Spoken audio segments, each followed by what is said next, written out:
প্লেনটা এমন ভাবে তৈরি করা হয়েছে, ও যদি প্লেনের ওপরে থাকে, মিসাইল মারলে মিসাইল মিস্টেক করবে, প্লেনের এতটুকু ক্ষতি হবে না।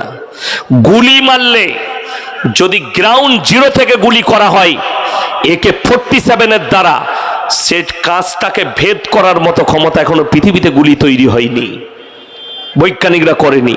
যদি পরমাণু হামলা হয় আর সে যদি তার প্লেনে থাকে, তার প্লেনের এতটুকু আঁচ আসবে না পরমাণুর। তারা বললে পৃথিবীতে পরমাণু যুদ্ধ হবে, তৃতীয় বিশ্বযুদ্ধ মানে বিনাশ করা যুদ্ধ হবে। তাই তোমরা চাঁদে জায়গা কিনো, যখন বুঝতে পারবে যে পরমাণু যুদ্ধ হচ্ছে তোমরা চাঁদে পালিয়ে যাবে। কিন্তু যে মাল কটা যাবে তাদের বিপদ বেশি। কথাটা বুঝতে পারেননি? আল্লাহ কোরআনে বলেছেন, হাদিসে আছে, ইসরাফিল আলাইহিস সালাতু ওয়াস সালাম সিঙ্গার মধ্যে ফুঁক দেবেন, ওপরকার মাটি 40 গজ নিচে চলে যাবে, ধ্বংস হবে পৃথিবীটা। কোরআন খুলুন। আল্লাহর নবীকে বেঈমান কাফেররা বলেছে, ইয়াসআলু আইয়ানা ইয়াউমুল কিয়ামা, হে নবী কিয়ামতটা কবে হবে বলুন। আমার আল্লাহ উত্তর দিচ্ছেন, তাদিকে শুনিয়ে দাও, ফাইদা বারিকাল বাসার, সেদিনে তোমাদের চোখগুলো স্থির হয়ে দাঁড়িয়ে যাবে। কোরআন, তোমাদের চোখগুলো স্থির হবে সেই দিনে, যেদিনে তোমরা দেখতে পাবে কি শুনেলেন আশ্চর্য। চোখ স্থির কাকে বলে? আপনি যদি সকালবেলায় উঠে চাপড়া টাউনে যান, টাপড়া বাজারে মাছ কিনতে গেছেন, আর দেখলেন মার্কেটে এসছে একটা 25 কেজি ওজনের কাতলা, আপনার কি হবে? ও আল্লাহ, চোখটা বেরোবে না? বেরোবে না। চোখ দাঁড়াবে না? দাঁড়াবে না। এই শব্দই আল্লাহ ব্যবহার করেছেন, ফাইদা বারিকাল বাসার, তোমাদের চোখগুলো আসমানের দিকে তাকিয়ে স্থির হয়ে দাঁড়িয়ে যাবে। ওয়া খাসাফাল কামার, যেদিনে চন্দ্রকে আলোহীন করে দেয়া হবে। ওয়া জুমিয়া শামসু ওয়াল কামার, চাঁদ আর সূর্যকে একটা রাস্তায় টক্কর খাইয়ে দেব, পৃথিবীটা তছনছ হয়ে যাবে। আপনারা মনে করছেন বেঈমান কাফেররা কি মেহনত করেছে? পৃথিবীর বিজ্ঞান যতগুলো কথা লিখেছে, স্কুলে আমাদের বাচ্চারা যে ইতিহাস পড়ছে, বিজ্ঞান পড়ছে, পুরোটাই কোরআনের বিরুদ্ধে তারা ছেপেছে। যটা লিখেছে কোরআনের বিপক্ষে লিখেছে। যদি কোনো বিজ্ঞানের স্টুডেন্ট থাকেন বলে দিচ্ছি, সূরা ইয়াসিন, কুল্লু ফি ফালাকিন ইয়াসবাহুন, নবমণ্ডলে যা আছে তারা যেন নিজের নিজের কক্ষপথে চলমান। বিজ্ঞান বলে দিলে পৃথিবীটা ঘুরছে, চন্দ্র সূর্য দাঁড়িয়ে আছে। বলেছে না বলেনি? যারা বাচ্চা আছেন স্কুলে পরীক্ষা দিলে আপনাকে মিথ্যা লিখতে হয়, কোরআনের বিরুদ্ধে লিখতে হয়। মুসলিম ছেলে মুসলিম মেয়ে স্কুলে পড়ে, তাকে মিথ্যা কথা লিখতে হয়, তা না হলে সে ফেল করবে। সে যদি লিখে দেয় পৃথিবীটা দাঁড়িয়ে আছে, চন্দ্র সূর্য গ্রহ তারা নক্ষত্র মঙ্গল বুধ প্লুটো সবাই তার চারিদিকে ঘুরছে, এটা লিখে দিলে বাচ্চাটা ফেল করে যাবে, নম্বর কাটা যাবে। কেন? বেঈমান কাফেররা লিখেছে, তারা সিলেক্ট করেছে। যদি বলেন বিজ্ঞান তো ঠিকই বলছে, তোমার বিজ্ঞান শুনেলেন? বিজ্ঞানের স্টুডেন্টরা বিজ্ঞান আপেক্ষিক, আজ যেটা বলছে কাল সেটা চলবে না, আজ যেটা বলছে কাল সেটা ঘটবে না। তার একটা প্রুফ আমি 1 সপ্তাহ আগেকার দিয়ে দিচ্ছি। আপনারা দেখেছেন রেডিও আবহাওয়া দপ্তর দিল আগামী 24 ঘন্টার মধ্যে এমন একটা ঝড় আঘাত হানতে দিয়েছে, আঘাত হানবে, বৃষ্টি হবে এই জেলায়। বৃষ্টি হয়েছে না চলে গেছে? চলে গেছে, মালটা নাই। তাইলে বিজ্ঞানের কথা সত্য না আল্লাহর হুকুমটা সত্য? আল্লাহর হুকুম সত্য। চলুন আরো বলে দিই, আমি যখন স্কুলে পড়েছি, আমার সাথী বয়স যাদের হবে 38-40 যাদের বয়স হবে, আমরা স্কুলে পড়েছি পৃথিবীটা কমলা লেবুর মতো। অনেকজন পড়েছেন না পড়েননি? এ কথা বলবেন, পড়েছেন না পড়েননি? পৃথিবীটা কমলা লেবুর মতো। পরবর্তী বৈজ্ঞানিক এসে বললেন নট কমলা লেবু, পৃথিবীটা গোল ফুটবলের মতো। ভোট হলো বৈজ্ঞানিকদের, বৈজ্ঞানিকরা ভোটে জিতে গেল না, এদেরটাই সাকসেসফুল। এই পৃথিবীটা গোল, আপনি চলে যান, আমি মারা যেতে পারি। 10 বছর পরে কিছু বৈজ্ঞানিক বেরিয়ে বলবে পৃথিবীটা গোল নয়, ডিম্বাকৃতির ডিমের মতন। এদেরটা এখনো সাকসেসফুল নয়। এদের দল যেদিনে ভারী হবে সেদিনে বলবে না পৃথিবীটা গোল ফুটবলের মতো নয়, ডিম্বাকৃতি। নাইলে অবাক লাগে, পৃথিবীর থেকে সূর্য 13.5 লক্ষ গুণ বড়। বইয়ে লেখা আছে না নাই? আচ্ছা, কার বাপের মিটার দিয়ে মেপে এলো বলতে পারবেন? আন্দাজে আটকালে একটা অনুমান করে বলা হয়েছে, মিটার নিয়ে কেউ মাপতে যায়নি।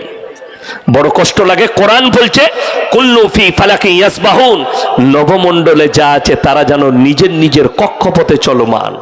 আর কোরআনের এই তাফসীর থেকে, এই ব্যাখ্যা বিশ্লেষণ থেকে বোঝা যায় ওয়া জুমিয়া শামসু ওয়াল কামার, চাঁদ আর সূর্য নিজের রাস্তায় চলছে। আমি আল্লাহ কিয়ামতের দিনে তাদেরকে সংঘর্ষ করাবো, মুখোমুখি টক্কর লাগাবো। এইখান থেকে প্রমাণ পাওয়া যায় চন্দ্র আর সূর্য নিজের রাস্তায় চলছে। যদি বলেন কোরআনে কোথায় আছে যে পৃথিবী আল্লাহ দাঁড় করিয়েছেন? আলাম নাজআলিল আরদা মিহাদা ওয়াল জিবালা আওতাদা ওয়া খালাকনাকুম আজওয়াজা, আমি আল্লাহ জমিন ছুটে বেড়াবার কারণে এই পৃথিবীর মধ্যখানে পাহাড়গুলোকে খুঁটো গেড়েছি। পৃথিবী তুমি আর নড়াচড়া করো না। জোরে বলুন সুবহানাল্লাহ। এটা কোরআন। তাফসীরে যাবেন, ব্যাখ্যা বিশ্লেষণ আপনার বিরুদ্ধে লেখা হয়েছে, বিপক্ষে। আল্লাহ তাআলা কোরআনে বললেন ওয়াজুমিয়া শামসু ওয়াল কামার, যখন টক্কর হয়ে যাবে কি হবে? ইয়াকুলুল ইনসানু ইয়াউমাইদিন আইনাল মাফার, মানুষ সেদিনে ছুটাছুটি লাগাবে আর বলবে কোথায় পালালে বাঁচি। কোরআন বলছে কাল্লা লা ওয়াজার ইলা রাব্বিকা ইয়াউমাইদিনিল মুস্তাকার, মানুষ খালি পালাবার চেষ্টা করু, পালাতে পারবে না। সকলকে নিজের রবের কাছে, আল্লাহর কাছে দণ্ডায়মান হতে হবে। আল্লাহ দাঁড় করাবেন সকলকে, আর আল্লাহর সামনে সবাই দণ্ডায়মান হবে। সে নাস্তিক আর আস্তিক, বেঈমান আর কাফের, যেই থাকবে পৃথিবীর মানুষ সবাইকে আল্লাহর সামনে, ইমানদার মুমিন বেঈমান কাফের নাস্তিক আস্তিক সকলকে আল্লাহ দাঁড় করিয়ে দিবেন কাতারে কাতারে, আল্লাহর সামনে দণ্ডায়মান হবে। কোরআনে আল্লাহ বললেন হে আমার নবী, ইদা শামসু কুব্বিরাত ওয়া ইদা নুজুমুন কাদারাত ওয়া ইদাল জিবালু সুজ্জিরাত ওয়া ইদাল ইশারু উত্তিলাত ওয়া ইদাল বিহারু সুজ্জিরাত, আমি পৃথিবীটাকে রঙিন পশমের মতো, পাহাড় আর পর্বতগুলো ধুলি কোনার মতো উঠবে, সমুদ্রকে উতলে দেব, আসমান ফেটে চৈচাল্লা হয়ে যাবে। আল্লাহ এইখানেও যত জায়গায় জাহান্নাম জান্নাতের কিয়ামতের বর্ণনা করেছেন, আল্লাহ একটা জায়গাতেও তারিখ বলেননি। কিয়ামতটা কবে হবে আল্লাহ কোরআনে স্পষ্ট করলেন, হে আমার নবী তুমি তোমার উম্মত উম্মতিকে, পৃথিবীর মানুষকে জানাও, ইন্নাল্লাহা ইনদাহু ইলমুস সাআ, কিয়ামত কবে হবে আমি আল্লাহ ছাড়া পৃথিবীর কেউ জানে না। 2012 সাল, কত সাল বললাম? 12 সাল। এই 2012 সালে লন্ডনের একজন পপ বৈজ্ঞানিক তিনি বলেছিলেন 72 ঘন্টার মধ্যে পৃথিবীটা ধ্বংস হয়ে যাবে। যারা মোবাইল ঘাটে খবর দেখে তারা জানবে, কিন্তু আজও ধ্বংস হয়েছে? হয়নি। আমি তখন এই সোশ্যাল মিডিয়ার যুগ ছিল না, মুর্শিদাবাদের রেজিনগরের মাটিতে বলেছিলাম, যে বলেছে যে 72 ঘন্টার মধ্যে পৃথিবী ধ্বংস হবে, সে 72 কেজি গাঁজা খেয়ে লেগেছে। গাঁজা খেয়েছে না হলে মদ খেয়েছে। আজও কিন্তু পৃথিবী ধ্বংস হয়নি। মিথ্যাবাদী, মিথ্যা প্রচারক, এদের কাছ থেকে ইমানকে বাঁচিয়ে রাখবেন। সবাই বলুন, আল্লাহ না চাইলে পৃথিবী কারো কথাই ধ্বংস হবে? আমার আল্লাহ চাইলে তবে হবে। আর আমার আল্লাহ যদি চায়, তোমার মতো 1 মাস পরমাণু মারতে হবে না। রাশিয়ার সঙ্গে 1000-এর বেশি দিন হয়ে গেল ইউক্রেনের যুদ্ধ, আমার আল্লাহর জন্য একটা সেকেন্ড খালি বলবে হয়ে যা, সঙ্গে সঙ্গে পৃথিবীটা তাছনাছ হয়ে যাবে। আমার আল্লাহ এতটা পাওয়ারফুল, জোরে বলুন সুবহানাল্লাহ। কারোর প্রয়োজন পড়বে না, সেকেন্ডে হয়ে যাবে সব, আল্লাহ যদি চাই। এটা মাথায় রাখবেন। দ্বিতীয় নম্বর, ওয়ায়ুনাজ্জিলুল গায়থা ওয়া ইয়ালামু মা ফিল আরহাম, মায়ের গর্ভে বেটা আছে না বিটি, বিকালঙ্গ না কালো, খুড়া আছে না ভালো আছে, আমি আল্লাহ ছাড়া পৃথিবীর আর কেউ জানে না। এটা 2 নম্বর, আমি আল্লাহ ছাড়া কেউ জানে না। কিন্তু বড় কষ্ট লাগে। মায়েরা ভালো করে শুনবেন, বাচ্চা যদি না হয়, সন্তান হচ্ছে না 2 বছর 3 বছর, তো মায়েরা কোনো রাস্তা না পেলে দাওয়া এবং দুধ এই দুটো জিনিস ইসলামী শরীয়তে আছে, দাওয়া এবং দোয়া। আপনি দোয়া করবেন, আল্লাহ তুমি আমাকে নেক সলে সন্তান দান করো, আল্লাহ আমার বাচ্চা হচ্ছে না, নামাজের পাটিতে কাঁদুন, আল্লাহ বাচ্চা দেন। আপনি দাওয়া করুন, ওষুধের প্রয়োজন ওষুধ খান। কিন্তু বড় কষ্ট লাগে, আমাদের দেশের মেয়েরা বলছে হাতে তাবিজ বাঁধলে ছেলে হয়। ওষুধটা ডাক্তারের হাতে বাঁধতে দেয় না খেতে দেয়? কথা বলে না? ডাক্তার বলে পেটে খা, তবে পেটের প্রবলেমটা দূর হবে, তাই তো? আচ্ছা, ডাক্তারে যে জ্বরের ট্যাবলেটটা দেয় ওটা হাতে বাঁধতে বলে না খেতে বলে? আমি বললি খারাপ বলবি, আমি আমার গলসি থানায় দেখিয়ে দেবো, ডাব গাছের শিকড় ভরে দিচ্ছে মাদুলিতে। লোকে বলছে হুজুর এটা পেলেন কোথায়? হুজুর বলছে আমি স্বপনে পেয়েছি। আমরা ওটা ওর ডাব গাছের শিকড় ঘরের, এবং মানুষ বিশ্বাস করে নিচ্ছে যে স্বপনে শিকড় পেয়েছি। কিন্তু জীবনে এক ওয়াক্তের নামাজ পড়ে না, তাকে কোনোদিন নবীজি স্বপন দেখাবে? কথা বলেন। হারাম করে জুম্মাটাও পড়ে না, পিসাব করে পানিটাও লেয় না, সে বলছে আমি স্বপন দেখব, স্বপনে পেয়েছি, নবীজি আমাকে দিয়েছে। নাউজবিল্লাহ, কতগুলো দিয়েছে, এখনো শেষ হচ্ছে না, 5 বছর ধরে দিয়েই যাচ্ছে মাল। শিকড়টা একবারই হারাম। এই তাবিজ হচ্ছে শিরক।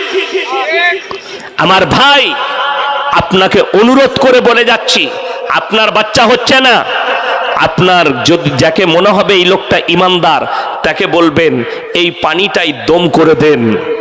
11 বার সূরা ফাতিহা পড়বে, 4 কুল পড়বে, কোরআনের আয়াত পড়ে পানিতে দম করে দিবে ইমানদার ব্যক্তি। আল্লাহ চাইলে তোমার বাচ্চা হবে, না হলে পৃথিবীর সম্মলবি যদি তাবিজ করে বাচ্চা হওয়ার চান্স আছে? নাই। বড় কষ্ট লাগে, আমাদের দেশে অনেক ভণ্ড আছে। কেউ কেউ বলছে আমার তাবিজে বেটা ছেলে হয়, খোঁজ নিয়ে দেখুন সে হারাম করে একটাও বেটা নাই। বাস্তব বলছি। আচ্ছা, আমাদের তাবিজে যদি বেটা ছেলে হয়, কোনো মৌলবীর আর বিটি হবে? কথা বলেন। আরে আমাকে বক্তা বলে দাওয়াত দিয়েছেন, আমার 2টো বিটি, আমার তো সবই বেটা হতো। আর যদি মৌলবীদের তাবিজে বেটা ছেলে হয়, তাহলে পঞ্চায়েতগুলো তো আমাদের দখলে হতো। ইসলামে কটা বিয়ে যায় যাচ্ছে? কথা বলে না? 4টা বিয়ে করতাম, আর বছরে একটা করে 4টা বইয়ের ছেলে, বছরে 4টা, 4 10 কত? লাঠির জোর কার? পঞ্চায়েত কার? হুজুরের। এইটাই বুঝাতে পারছি না। যেমন আপনাকে বলে দিই, আপনাদের ইমাম সাহেব আছে এখানে? আপনি ইমাম সাহেব গেছেন, ইমামের বেতন কত? কত? 10,000। আচ্ছা বলুন, ইমাম সাহেবের বেতন 10,000, আর এইখানে একজন বড় লোক প্রত্যেক দিন 50,000 টাকা রোজগার করে। সে এসে ইমামকে বলছে হুজুর একটা বরকতের তাবিজ দেন ব্যবসা। তো তাবিজটা ইমামের আগে প্রয়োজন না তার? কথাটা বলে না? আমার কাছে যদি কেউ বলে যে হুজুর আপনি এত বড় বক্তা, আপনি ভাইরাল বক্তা, হুজুর একটা তাবিজ দেন যেন আমার কোটি টাকার ব্যবসা করি, সেটা যেন 2 কোটির হয়ে যায়, তো তার বুদ্ধি নাই। যদি আমার তাবিজে তুই যদি তোর ব্যবসা ডবল হবে, তা বর্ধমানের রাইস মিলগুলো তো আমাদের বাপ বেটার হতো। তাবিজ মারবো, একটা করে টেনে নেবো। কথাটা বুঝতে পারেননি? এই আমাদের যুবকরা বুঝে না। 1 সপ্তাহ প্রেম করে, 2 সপ্তাহ প্রেম করে, এসে হুজুরের কাছে 3 দিন ফোন বন্ধ, কার? গার্লফ্রেন্ডের। ও হুজুরের কাছে হাজির, হুজুর কোনো উপায় নাই। আর যদি সেরকম হুজুর হয়, দেখে যে পয়সা পাওয়া যাবে, ওরে বাবরে, বলছে একটা হরিণের চামড়া আনতে হবে। হরিণের চামড়া ভারতে কোথায় পাবি? ও ছাগলের চামড়া নিয়েছে। কথা বুঝতে পারেননি? কেউ কেউ বলছে হরিণের চামড়া আনবি, তো হরিণের চামড়া পাওয়া যাবে কোথায়? কলকাতায়। ভারতে হরিণ খাওয়া নিষিদ্ধ না নিষিদ্ধ নয়? নিষিদ্ধ। আপনারা জানেন না? সালমান খান লুকিয়ে বেড়াচ্ছে, তাকে মারার হুমকি দিয়েছে হরিণ খাওয়ার কারণে। আর এই হুজুর বলছে হরিণের লাবি লিয়াই, হরিণের চামড়া নিয়াই, দিয়ে বলছে হুজুর আমি কোথায় পাবো, আপনি কিনে নেবেন। কত পড়বে? মোটামুটি 5,000 টাকা দাম পড়বে চামড়া।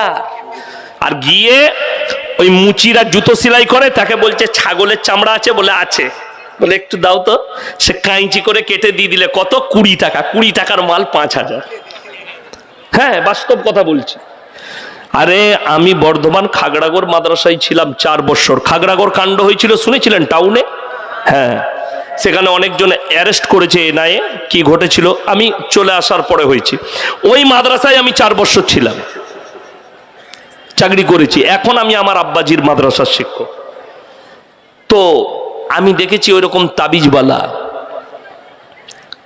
রাতের বেলায় ছাদেতে বলছে জেন লাপাচ্ছে।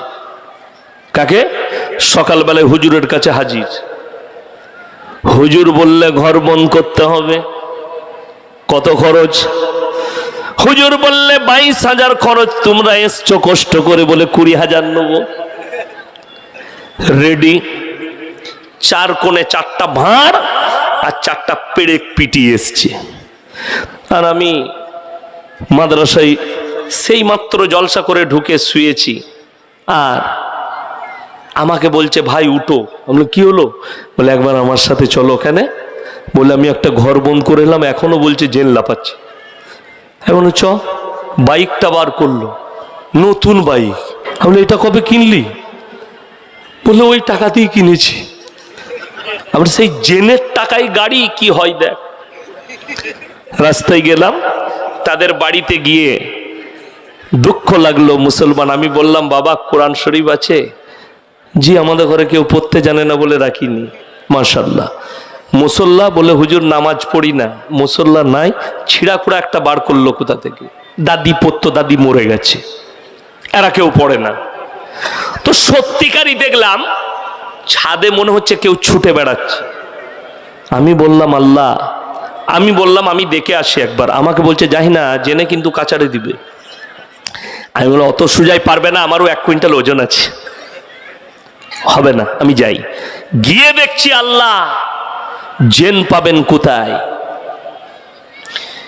ইন্দুরগুলো একটা সজনে ডাঁটার ডাল এরকম ভাবে লেগে আছে, ফুলগুলো পড়েছে, আর চাঁদের জ্যোৎস্না আর পূর্ণিমার আলো ছাদে পড়ছে, ইন্দুরগুলো ছুটে বেড়াচ্ছে, আর 4-5টা বিড়াল ওদিকে খেদারে নিয়ে বেড়াচ্ছে। আমি বললাম আল্লাহ জেন তাহলে এই মাল কটা? নিচে এলাম, তারা বলছে হুজুর কি দেখলেন? আমি বললাম আমি যদি বলে দিই হুজুরের পিঠে চাম চলে যাবে। সে আমাকে কানে কানে বলছে কি দেখলে? আমি বললাম তোর এখনই মার খাবি। কি হয়েছে? আমি বললাম উপরে বিড়াল ছুটছে। চুপ কর, বলি না, অন্য কাজ চালা। আমাকে বলছে হুজুর গোলমাল কোথায়? আমি বললাম তোমাদের সজনে ডাঁটার গাছটাতেই জেন আছে। বলে হুজুর আপনাদিকে পয়সা দিয়েছি, কেটে ঘর যেতে হবে। আমি বললাম কুড়ুলটা লে, মিচিমিচি দোয়া পড়ে গাছটা কাট। যে কুড়ুলটাই গাছ কাটলাম বললে হুজুর ওইটাও নিয়ে যান, ওটা লুবো না, জেনের গাছ কেটেছে। আমি বললাম এইটাও মাদ্রাসার লাভ, লিয়ে পালিয়েছ। গাছ কেটে গেল। 3 দিন পরে ফোন করছে হুজুর জেন লাপানো বন্ধ, যত গোলমাল ওই গাছটাতে ছিল। আমি বললাম গোলমাল কোথায় ছিল? তোমরা জানলে মৌলবি মার খেত। কথা বুঝতে পারেননি? এইভাবে আপনাকে আমি একটা সূক্ষ্ম জিনিস বলে দিচ্ছি। আপনি রাতের বেলায় বাস স্ট্যান্ডে নামুন, একদম রাত 2টো, 2:30, 1টার দিকে আপনি যদি একা হেঁটে আসেন, আপনার পায়ের আওয়াজে মনে হবে পেছনে আর কেউ হেঁটে আসছে। ঠিক বললাম না ভুল বললাম? এরপর যা দিল দুর্বল হবে সে সকালবেলায় হুজুর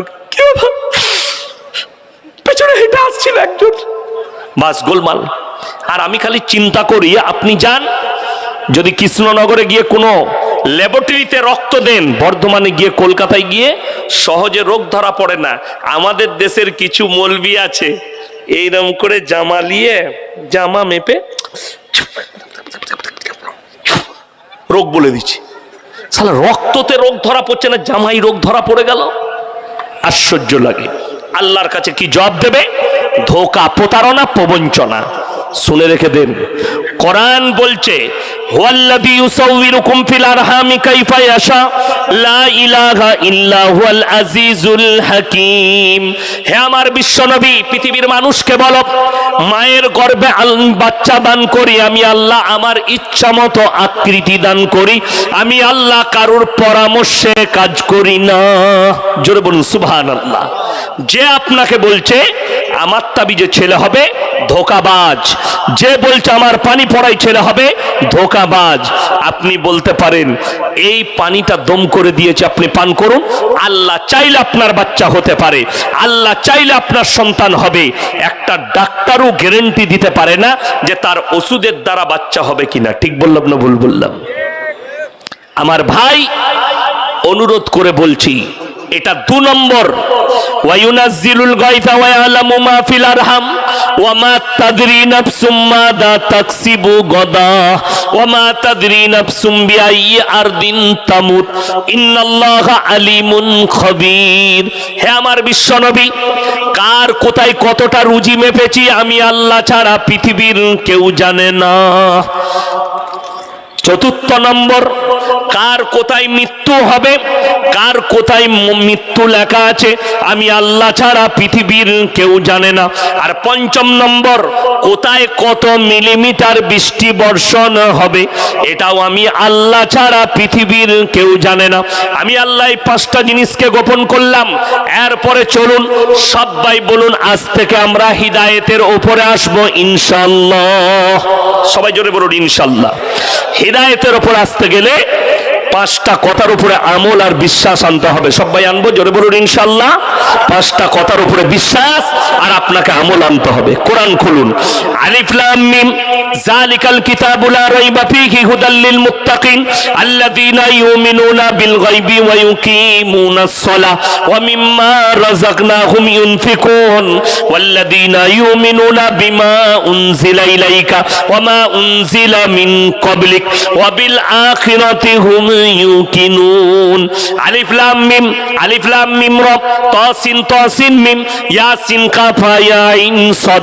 কোরআনে যতগুলো এরকম হরফ আছে এগুলোর নাম হচ্ছে হরফে মুকাত্তাত। এর মানেটাই আমি আল্লাহ ছাড়া পৃথিবীর কেউ জানে না। আমার আল্লাহ রাব্বুল আলামিন কিয়ামতের দিনে তিনি বর্ণনা করবেন গোটা পৃথিবীর মানুষের সামনে। তারপরের আয়াতে বললেন যালিকাল কিতাবু লা রাইবা ফি, আমার এই কোরআনে বিন্দু মাত্র সন্দেহ নেই। জোরে বলুন সুবহানাল্লাহ। এটা সবাই বিশ্বাস রাখবো, জোরে বলুন ইনশাআল্লাহ। কোরআনের উপরে বিন্দু মাত্র সন্দেহের কোনো অবকাশ নেই। পৃথিবীতে যতগুলো মৌলবি, যতগুলো আলেম, মুহাদ্দিস, সাহিত্যিক, জ্ঞানী, যারাই যে বইটাই লিখেছে ভুল থাকতে পারে না? পারে না? পারে।